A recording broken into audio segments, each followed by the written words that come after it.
கோவையில் மாணவர்களுக்கு VFX யுத்திகள் குறித்து விளக்கிய பாகுபலி, RRR திரைப்படங்களின் மூத்த VFX மேற்பார்வையாளர் Pete Draper. JD education and training நிறுவனத்தின் international diploma in digital film making and VFX diploma பயிற்சிக்கான துவக்க விழா கோவை இந்துஸ்தான் கலை மற்றும் அறிவியல் கல்லூரியில் நடைபெற்றது.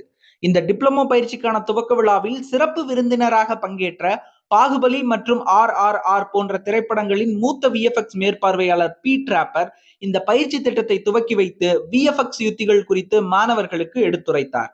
இந்த துவக்க விழாவில் TNEG நிறுவனத்தின் VFX துறை தலைவர் கார்த்திகேயன், உலக வடிவமைப்பு கவுன்சிலின் இந்திய தலைவர் மற்றும் academy of media and design நிறுவனத்தின் தலைமை நிர்வாக அதிகாரி பிலிப் தாமஸ், DPIMA இந்தியாவின் தலைமை இயக்க அதிகாரி பேராசிரியர் ஜேசுராஜா, இந்துஸ்தான் கல்வி நிறுவனங்கள் மற்றும் அறக்கட்டளையின் நிர்வாக அரங்காவலர் சரஸ்வதி, செயலாளர் டாக்டர் பிரியா, கல்லூரியின் முதல்வர் டாக்டர் பொன்னுசாமி உள்ளிட்டோர் கௌரவ அழைப்பாளர்களாக கலந்து கொண்டு சிறப்புரையாற்றினர். 2 நிலை கொண்ட இந்த 1 வருட தொழில் முனைவு டிப்ளமோ பயிற்சி 8 மாதங்கள் இந்தியாவில் ஆழ்ந்த பயிற்சியும் 2026 பிப்ரவரி மாதத்தில் 1 மாதம் பாரிஸில் முழு நேர வாசிப்புடன் கூடிய பயிற்சியும் வழங்குகிறது. இந்த பயிற்சியில் இணைய குறைந்தபட்சம் 12ஆம் வகுப்பு முடித்திருக்க வேண்டும். ஆகஸ்ட் மாதம் தொடங்கும் இந்த பயிற்சிக்கான விண்ணப்பம் ஜூலை 15ஆம் தேதியோடு முடிவடைகிறது. இந்நிகழ்வின் போது செய்தியாளர்களிடம் பேசிய TNEG நிறுவனத்தின் VFX துறை தலைவர் கார்த்திகேயன் கூறுகையில், ஸ்டூடெண்ட் இங்கேருந்து ஃப்ரான்ஸோ இல்லை US இல்லை இங்கிலாந்து கனடா போய் படிக்கணும்னா குறைஞ்சது ஒரு 40 லட்சத்துலேருந்து தான் மினிமம் ஸ்டார்ட் ஆகும். ஸோ அந்த நேரத்தில் எனக்கு தெரிஞ்சு இது ஒரு அஃபோர்டபுளான ஒரு கோர்ஸ் ஃபீயாக தான் இருக்க முடியும். இது ரியல் டைம் எக்ஸ்போஷர் தான் பெஸ்ட். இங்கே இருக்கிறது எல்லாமே பார்த்திங்கன்னா ஒரு இமேஜின் பண்ணி தான் அவங்க படிப்பாங்க. ஓகே, இந்த மாதிரி இருக்கும், இந்த மாதிரி இருக்கும்ன்றது.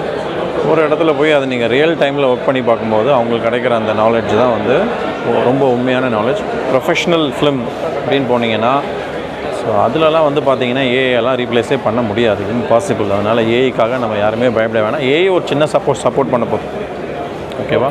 ஸோ அதே மாதிரி விஷுவல் ஒர்க் ஸ்டுடியோவில் என்ன பண்ணுறாங்க, ஆர்டிஸ்ட்டுக்கே அதில் ஒர்க் பண்ணுற ஆர்டிஸ்ட்டுக்கே ஏஐ ட்ரைனிங் தராங்க. ஏன்னா அவங்களோட பைப் லைனில் அதை உள்ளே கொண்டு வந்துட்டாங்க. அதை வச்சு ஆர்டிஸ்ட்டை வெளியே எடுக்கிறதுக்கு, கம்பெனி விட்டு வெளியே தூக்கிறதுக்கான ட்ரைனிங் இல்லை. அது இந்த ஒர்க்கை இன்னும் சீக்கிரம் நீ சீக்கிரம் முடிச்சுன்னா நான் இன்னும் 2-3 ப்ராஜெக்ட் எடுக்க போகிறேன்ற மாதிரி தான் இருக்கும். அதனால் நம்ம யாருமே மாணவர்களோ இல்லை இந்த இண்டஸ்ட்ரி சார்ந்தவங்களோ ஏஐ கண்டு பயப்பட வேண்டிய அவசியமே கிடையாது.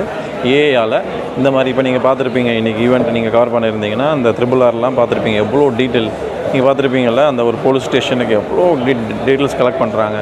இதெல்லாம் கண்டிப்பாக ஏஐயால் பண்ணவே முடியாது. ஏஐயால் வேணால் ஒரு ரஃப் ஐடியா கொடுக்கலாம்.